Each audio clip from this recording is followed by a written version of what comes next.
Welcome to Time News Studios.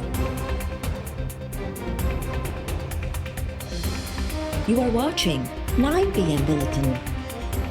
Sindh को इस्लामाबाद ना समझे। क्या PIDCL है, क्या BIDCL है, क्या KPIDCL है? नहीं, सिर्फ सिंध के लिए SIDCL बना दीजिए। जब मैंने कहा कि काम नाकस हो रहा है तो वज़ीर आज़म ने मुझे कहा नैब चलेगी। हमने 7 वाटर सेक्टर में स्कीम्स भेजी थी, वो उन्होंने नहीं की, उनको उन्होंने रद्दी की टोकरी में डाल दिया, उसको कंसिडर भी नहीं किया। बल्कि हमारी जो 2 ऑनगोइंग स्कीम्स थी, बल्कि 3 ऑनगोइंग स्कीम्स फेडरल PSDP की वो काट दी। सिंध के इस्लामाबाद की कॉलोनी न समझो ऐं सिंध के उतां वेही हलाइण की कोशिश न कयो। सिंध के वॾे वज़ीर मुराद अली शाह प्रेस कॉन्फ्रेंस कंदे चयो आहे त 650 अरब जे PSDP मां सिंध के रुगो 2 रिथाऊं ॾिनियूं वयूं आहिनि। असां जेके स्कीमूं ॾिनियूं उहे रद्दी जी टोकरी में उछलायूं वयूं। वॾे वज़ीर चयो त तरक़ियाती स्कीमुनि बाबति सूबनि खे कुझु न पियो ॿुधायो वञे। ग्रीन बस प्रोजेक्ट में जॾहिं नाक़िस कारकर्दगी जो ज़िक्र कयो त वज़ीर आज़म चयो नैब हलिया वञो, नैब तरक़ियाती रिथाउनि में नाक़िस कारकर्दगी जो नोटिस वठे।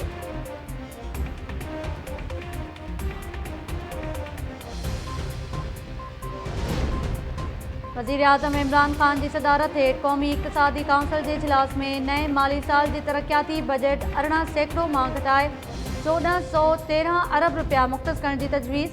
वफ़ाक़ी तरक्याती रिथाउनि लाइ 100 अरब रुपया वधाए 630 अरब रुपया मुक़रर करण ऐं सूबनि जी तरक्याती बजट 14 सैकड़ों घटाए 783 अरब रुपया रखण की सिफारिश कई वई।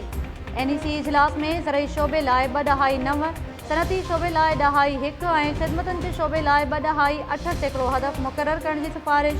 ईंदड़ माली साल दौरान महांगाई जी शरह 11 सैकड़ो मां घटिजी 6.2 सैकड़ो थियण जो कातो लॻायो वियो।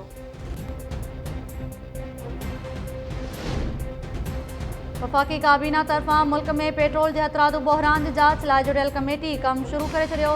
3 वॾियनि ऑयल कंपनीज़ हैस्कोल, शेल ऐं गो ऑयल जा CEOs सुभाणे तलब।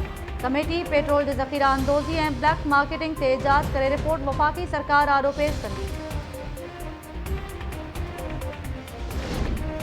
सिंध सरकार जी नाअहली सबब हाणे हर घर मां कोरोना ज़ाहिर थी रहियो आहे। GDA सेहत वारी वज़ीर अज़रा पेचूहो खां इस्तीफ़ा जो मुतालबो करे छॾियो।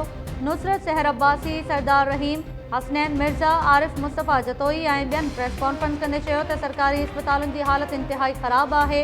ज़िम्मेवार सिंध सरकार आहे। वज़ीर रुगो पंहिंजी तारीफ़ुनि में रुधल आहिनि।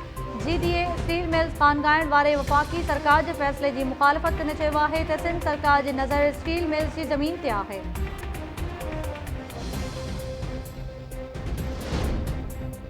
मुल्क में कोरोना वबा वधीक 81 हयातियूं गिड़काए छॾियूं। फौतुनि जो अंग 2297 थी वियो। नवां केस रिपोर्ट थियण बाद केसिस जो अंग वधी 1,16,199 थी वियो। सिंध में कोरोना विघे वधीक 42 मरीज़ फौत। 2487 नवां केस ज़ाहिर थियण बाद सूबे में केसिस जो अंग वधी 43,790 थी वियो। पंजाब में 43,460, खैबर पख्तूनख्वा में 14,527, बलूचिस्तान में 7,031 केस रिपोर्ट, इस्लामाबाद में 5,963, गिलगित बल्तिस्तान में 974 ऐं आज़ाद कश्मीर में मुतासिरनि जो अंग 444 थी वियो। एयरलाइंस सूधो वेझे माज़ी में थियल 6 जहाज़ हादसनि जो गैर वाज़े रिपोर्ट मंज़र आम थिया आहियूं। मौजूदा हुकूमत मुकम्मल ऐं वाज़े रिपोर्ट पधिरियूं कंदी। हवाबाज़ी वारे वफ़ाक़ी वज़ीर ग़ुलाम सरवर ख़ान चयो आहे त कराची जहाज़ साने जे कुझु मुतासिरनि मुआवज़ो वठण खां इनकार करे छॾियो आहे। हादसे बाबति 22 जून ते पार्लियामेंट में रिपोर्ट पेश कई वेंदी। PIA ते तनक़ीद कंदड़नि PTI सरकार के 480 अरब रुपयनि जो ख़सारो विरसे में ॾिनो। क़ौमी असम्बली में पॉलिसी बयान ॾींदे ग़ुलाम सरवर ख़ान चयो आहे त जहाज़ हादसनि जे ज़िम्मेवारनि खे मादी जियां लिकाइण बदिरां वाइको कयो वेंदो ऐं एहतिसाब थींदो।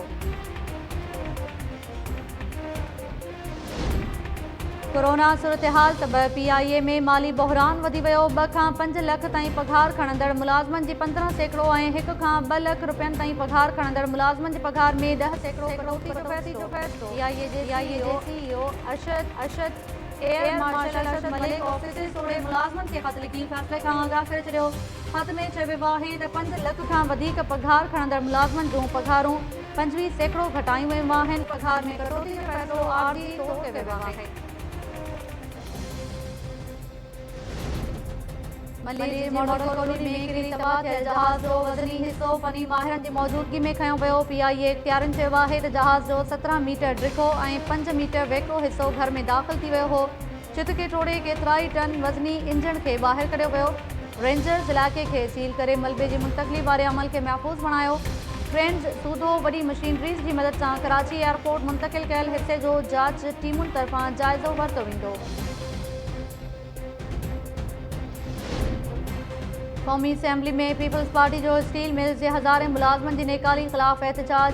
हथनि में प्ले कार्ड खणियल मेंबर जो सीटनि सां उथी एहतजाज। स्टील मिल्स मुलाज़िमनि जी नेकाली पौरियत दुश्मन फ़ैसिलो करार। डिप्टी स्पीकर कासिम सूरी ऐवान में प्ले कार्ड विरहाइण वारे अमल खे ज़ाब्तनि जी भञकड़ी करार ॾेई छॾियो। वफ़ाक़ी वज़ीर मुराद सईद ऑपोज़िशन ते तनक़ीद कंदे चयो आहे त पीपल्स पार्टी जे हुकूमती दौर में स्टील मिल्स खसारे में हली वई। नून लीग जे दौर में खसारो वधियो त मिल खे ख़ानगाइण जो तय कयो वियो। ख़बर नाहे त ऑपोज़िशन वारा कंहिंखे ज़िम्मेवार करार ॾेई रहिया आहिनि। हाणे अवाम खे वधीक बेवकूफ़ नथो बणाए सघिजे। सिंध जे तालीम खाते में 37,185 उस्तादनि जूं ख़ाली जायूं हुजण जे एतराफ़ बाद सिंध हाई कोर्ट समूरनि ख़ाली जायुनि ते 2 महीननि अंदरि भर्तियुनि जो हुकुम ॾेई छॾियो।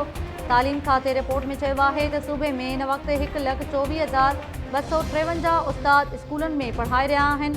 21,845 प्राइमरी उस्ताद, 7,171 HST, 729 सब्जेक्ट स्पेशलिस्ट ऐं 7,440 लैंग्वेज टीचर जूं ख़ाली जायूं आहिनि। ॿुधणी दौरान दरख़्वास्त गुज़ार जे वकील दलील ॾींदे चयो आहे त तालीम खाते में अमले जी खोट सबबि तालीम जा प्रोग्राम सख़्त मुतासिर थी रहिया आहिनि। सिंध डॉक्टर्स इतिहाद सूबे अंदरि कोरोना वायरस जी पखेड़ रोकण लाइ लॉकडाउन सख़्त करण जो मुतालबो करे छॾियो। कराची प्रेस क्लब में प्रेस कॉन्फ्रेंस दौरान डॉक्टर मोहम्मद अली, डॉक्टर मिर्ज़ा अज़हर अली ऐं ॿियनि चयो त मईशत खां इंसानी जानियूं वधीक क़ीमती आहिनि। कोरोना केसिस वधण जो ख़दशो आहे। वधीक बेड्स ऐं वेंटिलेटर्स जी ज़रूरत पवंदी। डॉक्टर्स खे तरक़ियूं, रिस्क अलाउंस ऐं कोरोना खां बचण वारियूं शयूं फ़राहम कयूं वञनि। वबा दौरान OPDs जो बाइकॉट न कयो वेंदो।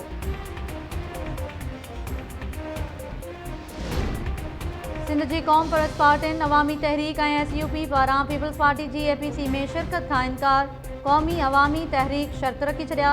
अयाज़ लतीफ़ अली जो बयान जारी कंदे चयो आहे त APC में भाषा डैम ऐं जाली डोमिसाइल समेत सिंध जी वहदत जे तहफ़ुज़ वारा नुक़्ता शामिल करण जी सूरत में हू APC में शिरकत कंदा। Pakistan sugar mills association sugar commission जी रिपोर्ट खे चैलेंज करे छॾियो। इस्लामाबाद हाई कोर्ट में दाख़िल करायल दरख़्वास्त में मौक़िफ़ इख्तियार कयो वियो आहे त वफ़ाक़ी सरकार आइन जे ख़िलाफ़ कमीशन क़ाइमु कई। समूरी इंक्वायरी तासुबानी तकरारी तरीक़े ऐं गैर क़ानूनी तौर कई वई।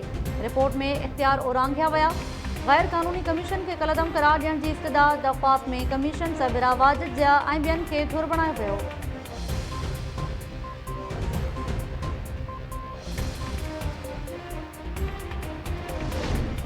नून लीग अॻवान एहसान Iqbal, PTI, MNA Farooq Habib, मुत्तहिदा MNA Usman Qadri ऐं बलूचिस्तान सां वास्तो रखंदड़ सेनेटर सना बलोच कोरोना वायरस में वठिजी विया। क़ौमी अक़लियती कमीशन जो चेयरमैन चेलराम बे कोरोना वायरस जो शिकार।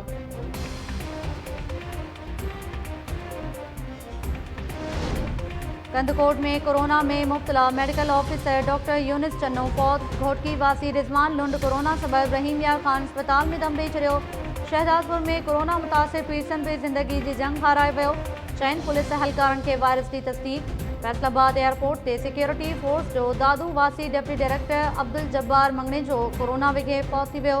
घोटकी में हिक ई ॾींहं में 58, लाड़काणे में 27, दादू में 22, जैकबाबाद में 13 नवां केस, दड़ो में 8 ऐं दड़ो में 4 ॼणा वायरस में वरती विया।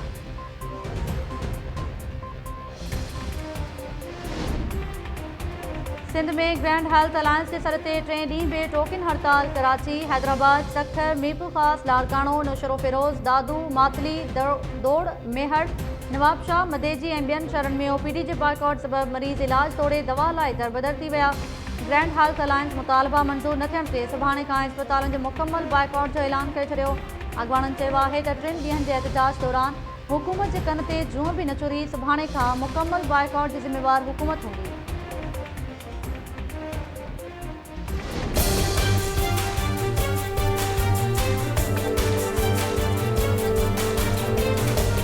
केतिरनि सालनि खां वठी असांजे डॉक्टरनि सां पैरामेडिक सां नाजाइज़ी थिए थी पई। पुलिस कॾहिं बि प्रोटेक्शन डॉक्टरनि खे या पैरामेडिक खे न ॾेई सघी आहे। माइट गोली हणंदा असां कॾहिं को फुर में थींदो आहे पर विढ़ंदा हिते असां आहिनि पाण में न ॾिसंदा आहिनि जेको आहे गरीब मिसकिन माण्हू सभु बीठा हुई असांखे का टिकी बि हिनमहिल ताईं न मिली आहे। एॾी तकलीफ़ आहे जो को माना अंदाज़ ई न आहे। का शइ न आहे, न दवा न दारू, ईअं गरम था पिया बद लॻा पिया आहिनि। मोही नथा ॾेखारनि ज़ुल्म त ॾिस छा कयां। हिते आयासीं मरीज़ खणी हिते इलाज जे लाइ, इलाज कोन थियो पियो वञे। हाणे बीठा आहियूं ॿाहिरि कयूं पाण ॾिसो था वधीक हालत। लाड़काणा जे चाणका अस्पताल में हिकु मरीज़ जे फौत थियण बाद पैदा थियल छिकताण वारी सूरतहाल सबबि हयातियूं ज़ाया।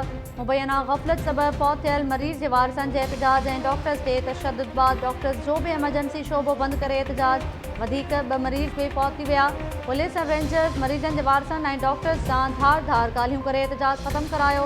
पुलिस पारां एमरजेंसी वार्ड में सिक्योरिटी वधाइण ऐं भंजरा तोड़े तशद्दुद में मुलविस माण्हुनि ख़िलाफ़ केस दाख़िल करण जी ख़ातिर।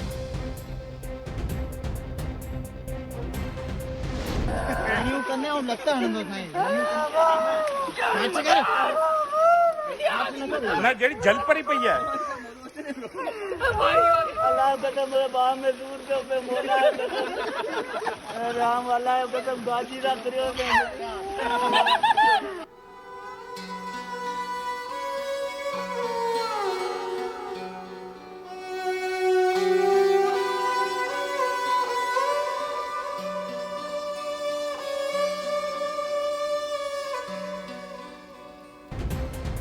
छा कंहिंजी माज़ूरी खे पंहिंजे विंद्र जो सामान सम्झणु नफ़सियाती बीमारी नाहे।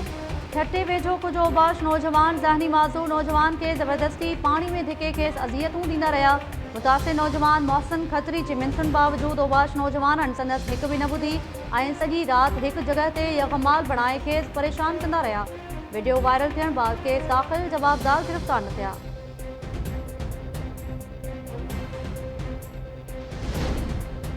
नसीराबाद वेझो PPMPA बुरहान खान चांडियो जी गाड़ी जे टक्कर में 9 वरनि जी नींगरी नाहिद जुणे जो फौत। बुरहान चांडियो नींगरी जो लाश गाड़ी में खणाए अस्पताल पहुचायो। टंडो लहियार में हिकु कार तेज़ रफ़्तारी सबबि ड्राइवर जे कंट्रोल मां निकिरी दुकाननि में हली वई। हादसे में 10 सालनि जी नींगरी फौत थी वई, 2 नौजवान ज़ख़्मी।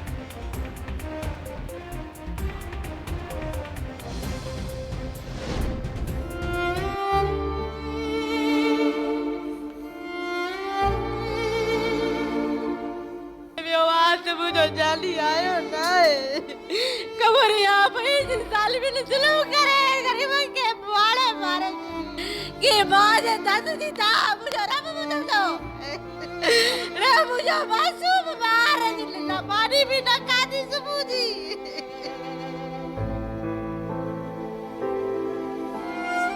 साईं बस हाणे असांखे बस इंसाफ़ खपे, असांखे छोकिरे जा कातिल खपनि।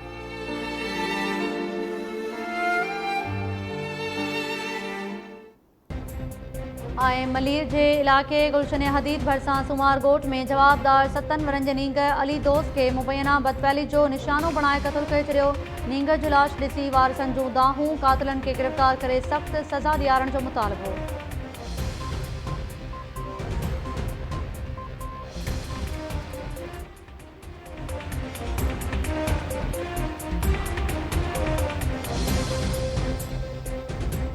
अस्सलाम वालेकुम नाज़रीन, टाइम न्यूज़ सां गॾु आऊं आहियां ताहिरा वज़ीर।